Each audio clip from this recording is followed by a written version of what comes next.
Alright guys, TacticalRab back again today. I hope you're all doing well and enjoying your day so far, and it's great to have the CDL back on the menu, but the CDL also did come out and confirm just a few days ago when and where the World Championships is going to be in just a few weeks' time, but the pros are not happy by any means about the format that they have decided to use. Intrigued to hear your thoughts in the comment section below. Like if you guys enjoyed the video, subscribe if you are new as always, I greatly appreciate it. I've already upset the channel, thank you very much indeed for doing that. First of all, thought this is kind of funny as Arcitys says, you ever think, what if we didn't get a mini-map last year about a Warfare, which of course was unfortunately the case. I hope next year we get Door SSH, no Dead Silence, no minimap, and Domination back. I straight up miss it. I wonder if Sledgehammer will be able to deliver on this with World War II Vanguard, and if not, well, Infinity Ward I imagine will be back with Modern Warfare 2, whatever exactly they're going to be calling it. I'm sure something along those lines is being worked on given how popular that was on the casual side, but also of course the success that it had with Warzone as well. Thought I'd run through a couple of crazy stats I saw, just like rip them from yesterday's stream to be honest. These were the overall KDs, these are the overall KDs for FaZe this entire season. Simp is first with a 1.17. Like, what is this? Out of 61 players, all 4 of them are in the top 12, which is just absolutely ridiculous. Like, Arcitys even has a 1.05, despite a lot of series this season. Like, he hasn't really had too much to do. I think it was a Major 4, Major 3. I think that's exactly what the Major was, but I think maybe Major 3. He was completely going off, was like the MVP at that event. And, but outside of that, it's pretty much been the rest of the guys that have been on fire. Like, the fact that aBeZy has a 1.10 in the role he plays is the 7th highest KD in the league is just completely ridiculous. And that's overall KD. Look at Control specifically, and look what happens here. Now all the players are in the top 7. Like, this is just ridiculous. Simp has a 1.24, first by a mile. I mean, Cellium has a 1.15 in 3rd. I mean, Arcitys with a 1.10 in 5th. aBeZy with a 1.09 in 7th. Like, all the 4 players on FaZe with the top 7 KDs. That's really something that we haven't seen in a long time in Call of Duty. Yeah, just completely ridiculous statistics. Also interesting, though, I thought was this from OpTic Chicago. You can see that in Major 3, they actually had a 1.14 KD between them, which was the highest KD in the entire league. Now, of course, they did start in the losers bracket, right? So they got a few good matches under their belts. So that's kind of why this is skewed to some degree. But obviously, in general, generally put up good numbers, but maybe don't always get over the line in some of these. But we'll have to see how things turn around for them this time, because of course they had a good result yesterday up against Paris Legion, looking to continue that up against the New York Subliners on Sunday. And honestly, every series right now is very crucial. Even against these lower tier squads, there's so many massive seeding implications that come out from this bracket we're going to look at in a second here, that honestly creates a lot of big storylines for this stage, which I don't think too many people are talking about right now. So this was the introduction that the COD League gave to the World Championship, August 19th through the 22nd in Los Angeles. Tickets available to the public from July the 16th. Intel here, as they do indeed say. So last time we effectively had a 2-week playoffs. We had like the playoff week or whatever, and then we had the championship weekend just after that. This time they're basically condensing everything into one weekend, which kind of makes sense to be honest, especially with fans going to be there and all this type of stuff. So everything is going to be happening in one weekend. I guess the fans are going to be there the entire weekend with any luck, most certainly. And well, the championship Sunday is just one match as it was before, which well, last year there was a 1-0 advantage. This year they don't seem to like doing a 1-0 advantage, and I think that's honestly a really big deal when it comes to actually the World Championship, right? Or at least the playoffs, as I think a lot of people would prefer to describe this as nowadays, because they still call it champs, but it doesn't have quite the same feel as when there was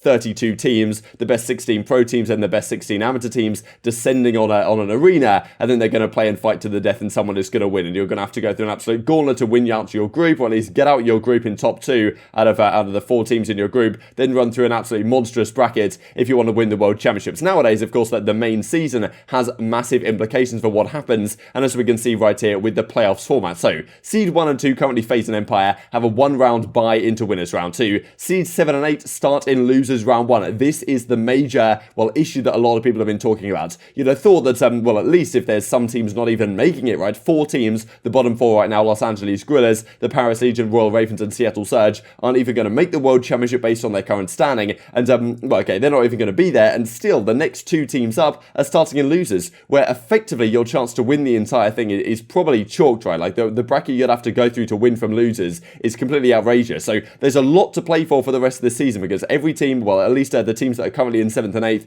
Thieves and Mutineers, we'll have a look at in a few minutes' time here, they certainly still have a shot to get out into the top 6, which is really where you want to be. You also want to get the 2nd seed, right? Because that's a massive deal as well, getting the bite in the winners bracket. So this is what it looks like. Let me just make sure this is on screen. So winners round 1, 4th in CDL points, 5th in CDL points, they play very first on. Currently that is Subliners versus OpTic. Then we've got 3rd versus 6th, which I believe currently is Toronto versus Minnesota Rokkr, and the winner of those games will play FaZe up here, and then the 2nd seed will, I guess, be Dallas Empire at the present time. Now FaZe is not going to be changing anytime soon, so if OpTic stay in 5th, then at the very least, they're going to play FaZe in winners round 2, which is not ideal, obviously, given OpTic's record against FaZe so far, but who knows, things could change throughout stage 5. So then 8th and 7th, right now that is Florida Mutineers, and that is the Los Angeles Thieves. So honestly, a really interesting bracket. I'm kind of surprised. I guess this makes sense in terms of how to make an 8-team bracket work when you want to do a bye, but I generally thought what they might do here is just have a 4-team double elimination bracket, and 1 plays 8, 2 plays 7, all this type of stuff, and FaZe just get to play Mutineers in the first round or whatever, who is the best matchup for them, and then we just go on from there, because in previous World Championships, I guess you'd have all the seeding, but you'd have to get through your group, and then you would just be in a straight double elimination gauntlet for the rest of the bracket, with 16 teams in, and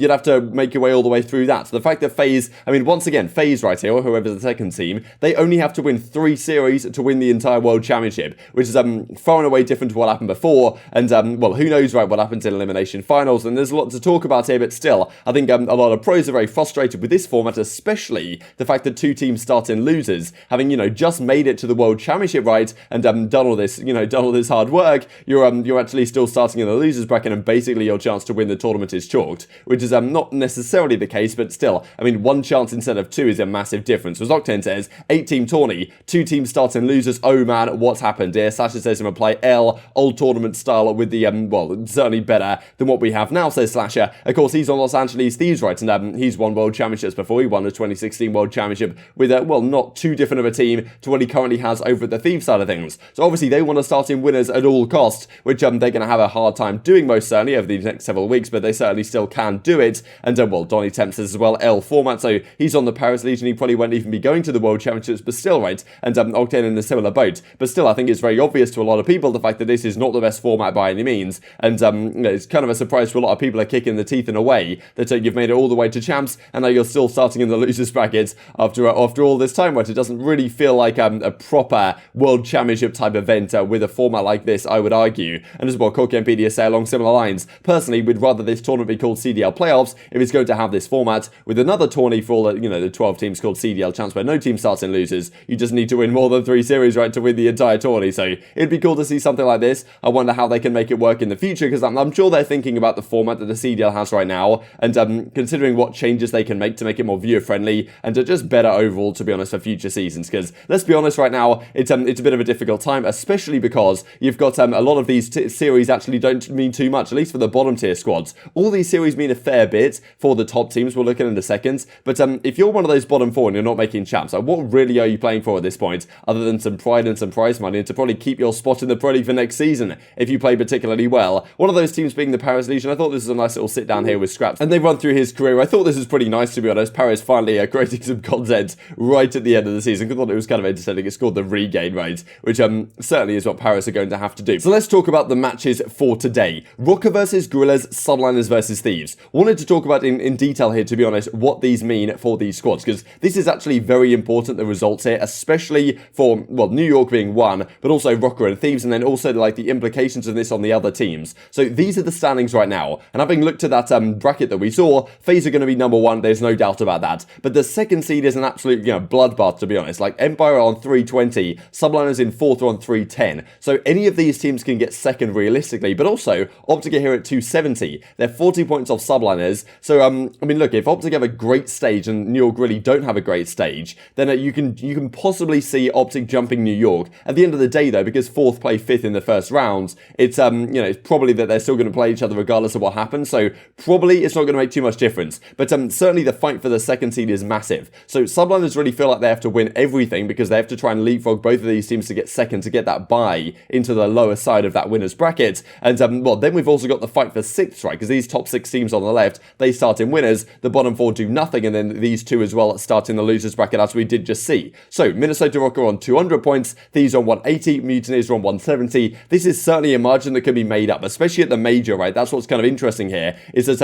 yes, they might catch up, maybe Thieves catch up like 10 or so points during the regular stage if they possibly do that, but maybe 20 points or something. But still, the major, it really does depend on who's going to get the most points there to actually, you know, who ends up getting that 6th seed. But certainly Thieves want to fight for it at all costs, which means that all their matches today are very important, because Rokkr, they have to come in and take out Gorillas. They need to, effectively their destiny is in their own hands, right? If they just win everything, then they'll get the 6th seed and start in the winners bracket for the major. So okay, they have to come out and beat Gorillas, no doubt about that. Gorillas not really too much to play for at this point. Subliners versus Thieves, though, is massive, right? Because Thieves want to win win to try and catch up Rokkr for the 6th seed, and subliners want to win to try and catch up Dallas and for the 2nd seed. So kind of the way the seeding works out does mean that these matches have a lot of importance, but it might be quite hard to explain for the CDL to maybe new viewers that yeah, exactly why these storylines are important and all this type of stuff. So intrigued to hear your thoughts on all this in the comment section below. Just wanted to finish out with this. I mean, Scump guys have been killing us honestly with these clips that have been coming out the last several days. Thought this is kind of funny with well, Scump and Methods playing together. Always a good time with these two on stream.